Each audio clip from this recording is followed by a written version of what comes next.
What's going on, everyone? Happy Friday. Welcome to Space Traders, where we love to talk about stocks, outer space, and especially stocks that rocket into outer space. But today, we're going to be talking about something just a little different: stimulus. Yes, the $1.9 trillion stimulus relief bill that was just finalized and announced by the House Budget Committee. We're going to unpack this thing and go over all the details of what's in it, how it differs from Biden's original COVID relief plan, and what provisions we expect to affect the stock market both in the short term and in the long term.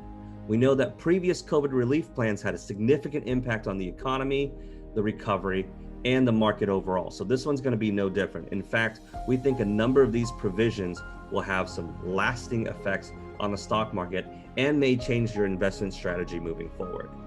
So sit back, relax. We're going to be talking stimulus. We're ready to launch this baby. Let's go.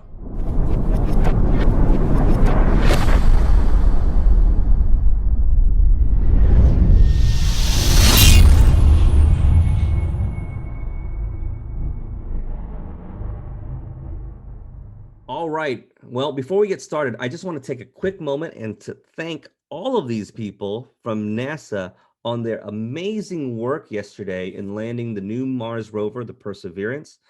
What a historic moment and day. I had a great time watching the landing, and I just can't imagine all of the hard work, time, and effort that's been put in to make this happen. It's a significant day in technology, in history, in space exploration, and I just want to give you guys all the love in the world. We at Space Traders love science and space exploration, and we're just so excited to see the continued advancement of NASA, and we just can't wait to see what else is going to be coming on the horizon. So kudos to you guys. We salute all of your work and effort. Anyways, let's get straight into the stimulus package. As I said, the House Budget Committee finally released details of what that $1.9 trillion relief bill looks like. And just a quick warning, the details we go over today won't necessarily be part of the final package that's going to be released. In fact, all we're going over today is the legislation that is supposedly going to go through a full House vote next week. But the anticipation is that there's going to be some hurdles in the Senate because remember, the Democrats can't afford to lose a single member of the Senate from their party because of the 50-50 split. And already we know that two Democrats, Senator Kristen Sinema and from Arizona and Joe Manchin of West Virginia, they've already gone on the media and gone on public record stating that they've got some, they're not okay with one element of the plan, and that's raising the federal minimum wage to $15 an hour. We'll go over the details of that later. But the key thing to realize is right now, time is of the essence. It really is. And an estimated 11.5 million people are going to lose their unemployment benefits between mid-March and mid-April unless Congress passes some kind of coronavirus relief package in the coming weeks. So anyways, here are the key provisions that have been passed by the House committee that was released today. First, stimulus checks. Yes, the House bill would provide direct payments worth up to $1,400 per person. So a family of four could receive up to $5,600. I know what you're asking. $1,400, what happened to the 2K, right? That's all we heard the month of January. That's all we heard during the Senate runoff in Georgia. Well, politics. The Democrats have slowly walked back that $2,000 promise, and they're now offering $1,400. And the way they're positioning this is, well, they're going to take that $600 that was approved from the December bill, and they're going to add that $600 into this $1,400 to then voila, come up with $2,000. So, regardless of how you feel about that, whether you think that's shady or walking back on a promise, at the end of the day, the number now is $1,400. Take it or leave it, right? So it's $1,400 per person. Individuals earning less than $75,000 a year and married couples earning less than $150,000 a year would be sent the full amount. But not everyone who received a previous stimulus check would be eligible this round. The payments are going to phase out faster, and they're going to completely cut off any individuals earning more than 100,000 or any couples earning more than 200,000. So, and again, these payments are based on your previous income tax statement. So your 2019 or even 2020 statement are going to determine where you fit within receiving this stimulus bill, or excuse me, the stimulus check. Now, the other big difference here is unlike the previous two rounds, adult dependents would also qualify for these payments. So that's great. More and more people are going to get payments, and ultimately that's what we need. The next big provision that people are concerned about is unemployment. This House bill is going to extend two key pandemic unemployment programs through all the way through August 29th. It's also going to increase the federal weekly boost up to 400, which is currently sitting at $300. Now, that federal boost up, as you know, has gone through a variety of numbers. Originally, it was $600, which is what we saw during the CARES Act back in the spring of 2020. Then, real briefly, during September, we had a 6-week boost up of $300 thanks to the executive order from President Trump. And then the most recent package, which was passed at the end of December, gave a boost up of $300 a week. So the big difference here is it's going to bump up to 400, but this time it's going to go all the way through the end of August. Yeah, this is going to be the longest extension that we've had of this. And the biggest difference on this from Biden's original plan when he announced was that he wanted it to go all the way through the end of September. So the one compromise here is it's going through the end of August, essentially the end of summer.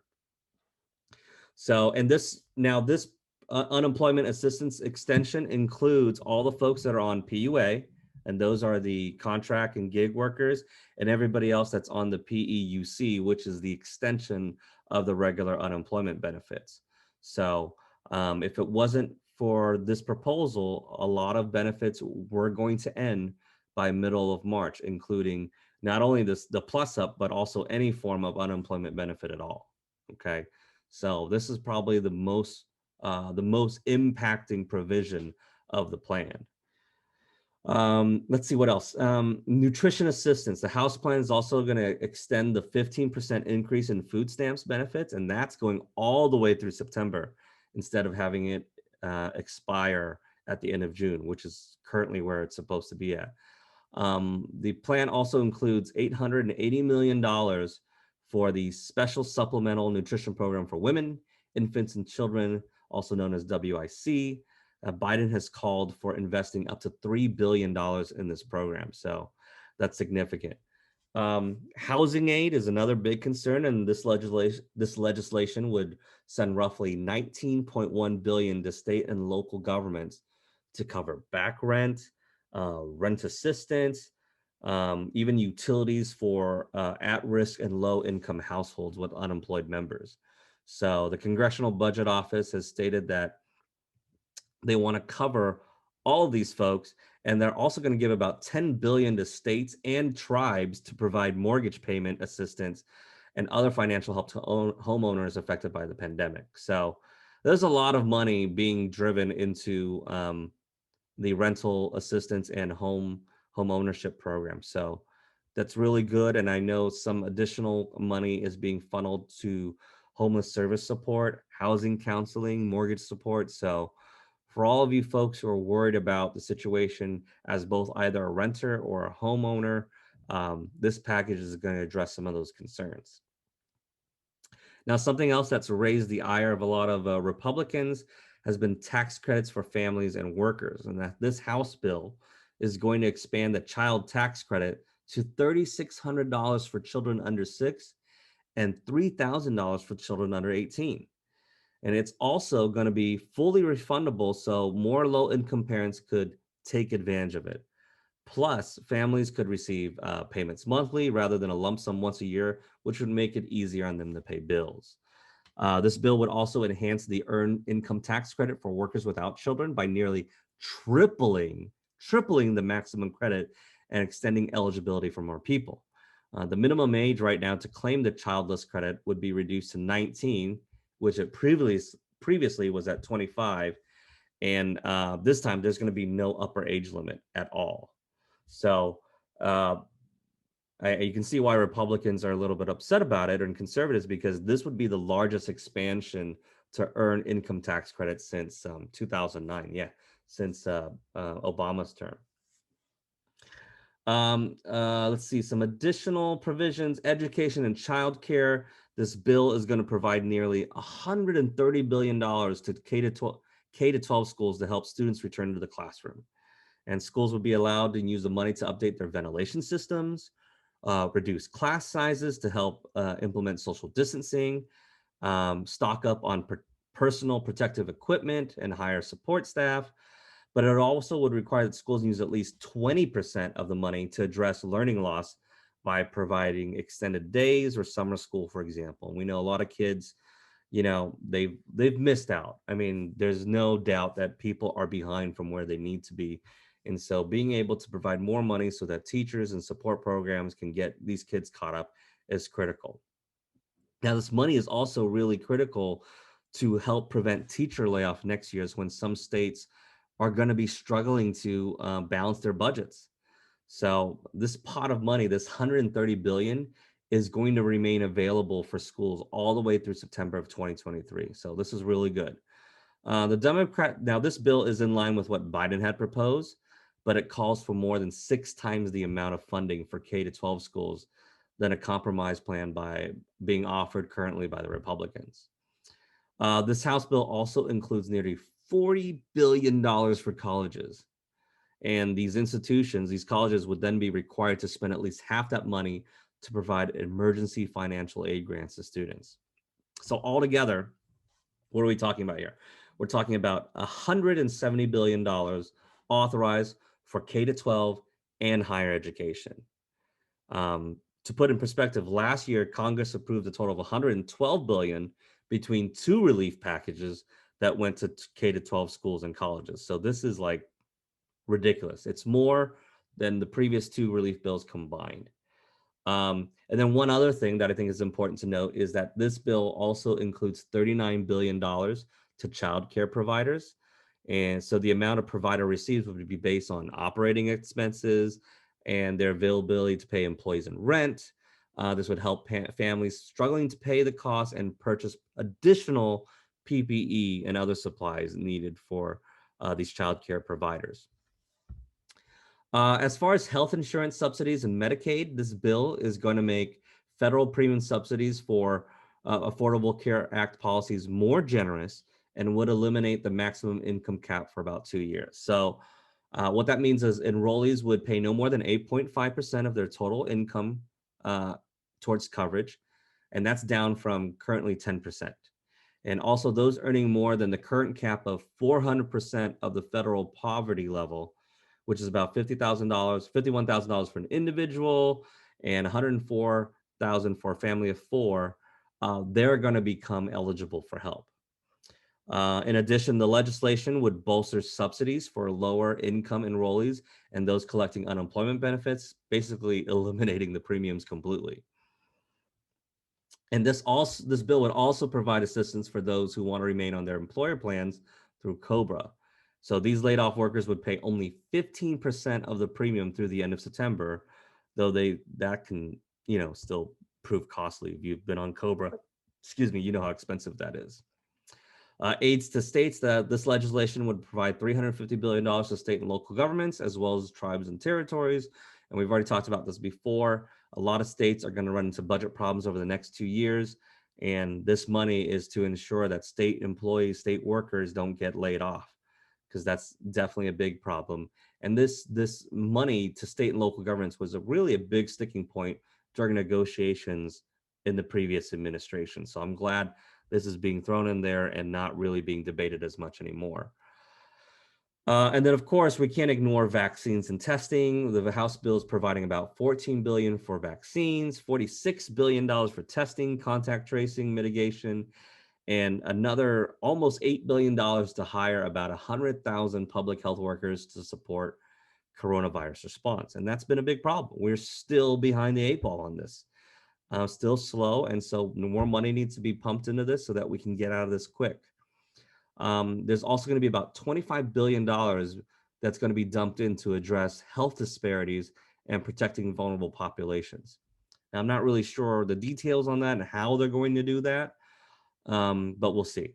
Biden's original plan called for investing $20 billion into a national vaccination program that would also fund the hiring of 100,000 public health workers, nearly tripling the current workforce. So the plan is fairly similar, but the amount's just a little bit less. And then finally, the biggest debate that we are, as I mentioned earlier, where we have a few Senate Democrats not completely on board, is the minimum wage. The legislation would increase the federal minimum wage to $15 an hour by 2025. Of course, it's going to do it in stages. It'll also guarantee that tipped workers, youth workers, and workers with disabilities are paid the full federal minimum wage as well. So this is definitely a huge point of contention, not only with some members of the Democrats in the Senate, but tremendously on the other side. And this one's interesting because it's not necessarily affecting um, what's going on right now. It's not. I don't see it as part of the coronavirus relief package affecting people right now, especially since the $15 an hour won't be fully realized until 2025. But it was stuffed in this bill, and so it's something that has to be debated and weighed. And I would imagine that the Senate is going to have a significant time trying to argue the merits of this. But for the presumption and for the argument that we need to go through as far as how the market's going to be affected, let's assume that's going to pass, right? And so when you think about what you have to look at with the market, number one is if and when this bill passes, which we're hoping between now and the end of March. Generally, what we've seen in the previous relief packages is a significant market upswing because one, it's positive news, right? The government's stepping up, providing money for the people. So that's number one. Number two, there's just going to be more money circulating, right? More and more people are going to have money. And granted, a lot of them don't need the money to pay bills and rent. So you know what? Retail investment is going to continue to spike and increase. And this is a lot of money. $1,400 is the largest stimulus check the government's ever provided, more so than the 1,200 originally and then the 600 after that. This is $1,400. On top of that, for unemployed people, they're getting that $400 weekly bonus. So that's an extra $1,200, excuse me, $1,600 a month on top of their state unemployment. Now, I know a lot of families, a lot of individuals need this money. They're going through hard times, they're way behind on rent and things like that. But in combination with all the mortgage and rental relief programs, um, all of the nutritional assistance, and some of the discussions ongoing about student loans. There's a lot of opportunity here for Americans to be extremely optimistic about what their financial situation is going to look like from now through the end of August. And so, as much as we are concerned that the stock market is in a bubble, this relief plan essentially is going to ensure that that bubble continues. And we already know that the Feds have already announced they're not going to raise federal interest rates until 2023 at the earliest, even if inflation creeps up above 2%. So for for those of you who are following this, yeah, the bubble is going to stay for a while. The bubble is going to continue to grow and be big. And so the opportunity here is for you to figure out how to smartly invest to take advantage of this ride. At some point, yes, the bubble will burst and things will reset dramatically. It has to. It's just, you just can't keep pumping all of this money into the economy and not have to understand that there will be consequences from it. But the important thing for us is not necessarily to worry about what the fallout is going to be. It's a matter of understanding and anticipating when that is and taking advantage of riding that train forward. Because, like I've told many people here in the community, the next 18 months is probably going to be your best opportunity to ride the stock market, unlike anything we've ever seen in the modern financial uh, market history. And we've already seen that over the last 10 months. A ton of you folks have been making gains that have been unheard of pre-COVID.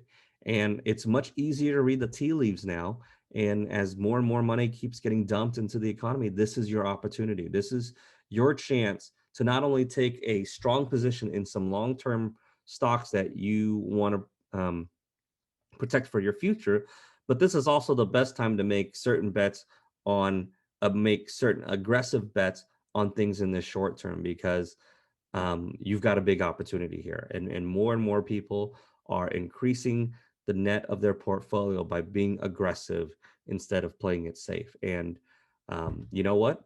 Kudos to you guys, because that's what we're all about in the investment community, right? It's understanding where the opportunities are, even if they fall outside of traditional parameters of investing, even if it falls outside of traditional charting. You need to understand the market psychology and the mass psychology that's affected by something like a pandemic and the relief packages that come from it. Because this is all not regular times. This is not a regular market to invest in because of the type of situation we're in. And so the important thing is to make sure you understand where the opportunities are and take advantage of it when they're there. Because I'm telling you, 4 or 5 years from now, you're going to look back and wish that you had taken a bigger piece of what's going on right now. This is your big opportunity.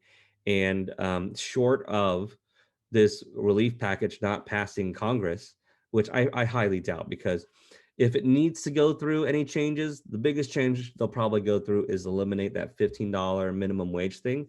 And then that bill will then essentially pass, because that's really the only sticking point for Democrats. And right now, the Democrats don't really need the Republicans to pass the bill because Kamala Harris is the tiebreaker. So we know we can feel confident that this is going to pass.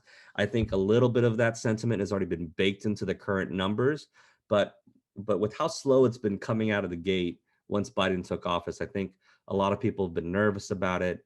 But this is a huge and tremendous package, and I think you're going to see continued market confidence once this thing goes. I mean, when we're talking about rocketing to the moon, you can expect by mid-April going into March, uh, retail investment and consumer market confidence is going to be crazy, because it's just the sentiment of all, right? We're going to hit to in March 16th, we're going to hit that 1 year point, and then March 23rd of last year was at the lowest point the market hit. And then after that, we're going to be celebrating the recovery, and the recovery is ramping up. More and more vaccines are coming out, distribution's being improved, and then going into warmer weather, it's just going to improve the sentiment of the market. And if you've watched the psychology of how the market responds just seasonally and then post recovery for things like this, you're going to see the upswing continue. So now, out of all times, is the perfect time to establish a position. And you've seen it this week. This entire last week has been a fire sale for some of your aggressive and volatile stocks that you guys have been invested in. So I certainly recommend take a strong position. If there's ever a time to, you know, bet big, it's now. And I say that not for you to encourage you to gamble, but for you to understand where the opportunity is to make a significant impact, to make the big play that you can, so that you can increase your total portfolio, so that you're positioned well to ride this out in the long term. Anyways, that's the update for today. Hope you guys have a great Friday and a great rest of your weekend. If you love this kind of information, if you want more updates on the stimulus package and what's going on in the economy, and how it affects the stock market, please drop a comment below. Let me know. I'll make more videos like this instead of just focusing on specific stocks here and there. But if you really want to hear more about the economy and the news of what's going on with the stimulus package, let me know. Drop a comment. Make sure you like and subscribe. I really appreciate all of your support and help. And we'll see you in the next video. Thanks a lot, guys.